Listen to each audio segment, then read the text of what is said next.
And John answered and said, Master, we saw one casting out devils in thy name, and we forbade him, because he followed not with us. Look, John approached Jesus because he saw someone doing what the disciples were doing, but since he was not with him, John stopped him. Well, it seems normal to me. If someone who claims to be one of us doesn't join us, then. But this passage continues. Look at the verse 50. And Jesus said unto him, Forbid him not, for he that is not against us is for us. Wait, doesn't that seem weird? Listen, Jesus was surrounded by his disciples. It must be made clear that they were not only the 12 apostles we know. The next chapter tells us about at least another 70 that Jesus sent to preach. And Jesus was with all those disciples. But the interesting thing is that John was struck by a person who was not with them. I think that the most normal thing is that if someone who claims to be one of us does not join us, it means that they really are not one of ours. But it is not so for the Lord Jesus. And contrary to what many of us will do, Jesus insisted for this person to continue and explain why. For he that is not against us is for us. Come on to the basics. The idea of the first person plural, us, is that you, me, and him are together. And even it seems to you that he is not with you, if you are with me and he is also with me, then we are together. And that's the key. We must realize that we have a very limited vision, and that is common in the human beings. Looking at his own group, looking at what is closest to him, his family, his friend, his community, to be agree with me. If you have to choose between one and the other, you will certainly choose the ones that are closest to what you think. But as Christians, we belong to a much larger group that we can even see, and we must stop thinking that our church is the reference. No, the reference is Jesus Christ. He himself makes it clear in Luke 11:23. He that is not with me is against me, and he that gathereth not with me is scattered. Your community, your church, your denomination, your meeting room, your doctrine is not the center. You are not the measuring stick of the sound doctrine of the revelation of the gospel.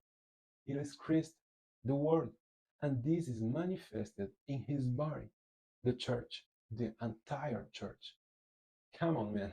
Do you really think that for all the Christians in the world, a single denomination can be 100% right? As we say, a person is against you not when he is not with you, but when he is not with Jesus. Our tendency many times is to try to silence those who we believe that are not with us. Silence them because we believe that they are wrong, and the only judgment criteria is they are not one of us, or they don't think like us, or they aren't with us. For Jesus, if he isn't with you, that doesn't matter. What matters is that that person is with him. How many of us are silencing others and considering them enemies when in truth we are all disciples? Because we are working for the same objective, to make Jesus Christ and his gospel known. The Lord indicates us, by this shall all men know that ye are my disciples, if ye have love one to another. Christians, we are disciples of Jesus. We are not disciples of ourselves. We are not disciples of our pastor, priest, prophets, or leaders. We are disciples of Jesus. There are such a large numbers of Christians in the world, and what is most seen among us is separation. We see churches and denominations speaking against each other, in order to silence them if possible. Because, come on, publicly exposing how the other is different from you, it's not going to change the other person at all. Putting an audience in between, I highly doubt it. Because to this day, I have never heard of anyone saying, "Oh, yeah, we are wrong. We are going with you." No, rather, the guy asserts himself in his position and, full of hate, goes to attack the other. Do you think I exaggerate? Look up any Christian discussion group on Facebook. You will see that when there are two who think differently, in some cases, we will say that the words are not the best.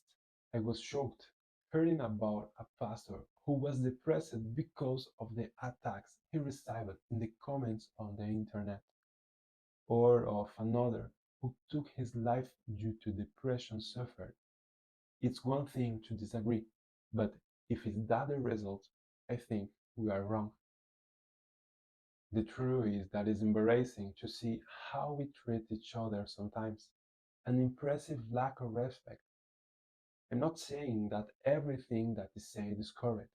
There are things that must be corrected, and there are things that must be perfect.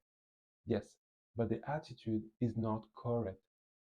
Think that the person in front of you maybe is on the same side as you. First Corinthians 6, 5 and 6. I speak to your shame. Is it so that there is not a wise man among you, not one that should be able to judge between his brethren? But brother goes to law with brother, and that before the unbelievers. And although a large majority are not disrespectful, I hope when we talk about difference, nobody is willing to change. Before Christ in this world deserve respect, even if we are not on the same group. If we go back to the text that we read in the beginning, I said, and John answered. Pay attention to this detail. Answer to what? Then there arose a reasoning among them, which of them should be greatest. And Jesus, perceiving the thought of their heart, took a child, and set him by him, and said unto them, Whosoever shall receive this child in my name receiveth me, and whosoever shall receive me receiveth him that sent me. For he that is least among you all, the same shall be great. Is for this that John answered. Do you see it? The answer was nothing to do with it. In other words, Jesus protests to them that they were arguing among themselves who will be the greatest, and John is telling him, okay, sir, but the one there, he isn't even with us. That is, we remove the focus of our correction and we are going to judge the one we believe is wrong. It is the old story of the mote in the other eye without seeing the huge beam that we have in front of ours. An ancient story arguing who is the greatest, the most important, the first. And you have to agree with me. We realize who wants to be someone. But sincerely, I wish I didn't have to expose myself. Really, I would like to remain anonymous.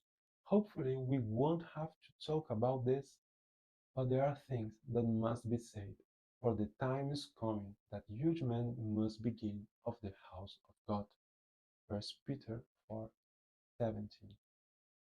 I want you to receive this message in your heart in the same way that it speaks to me. That when you see someone who is a Christian but doesn't practice Christianity in the same way as you, that you don't think that he's your enemy. Rather, that we gather together and we must pray for each other, seeking our unity.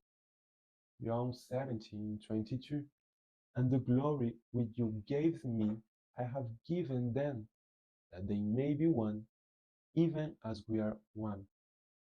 I in them, and thou in me, that they may be made perfect in one, and that the world may know that thou hast sent me.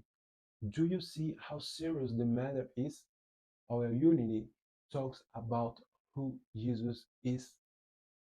And I know my English is not the best, but this isn't important now.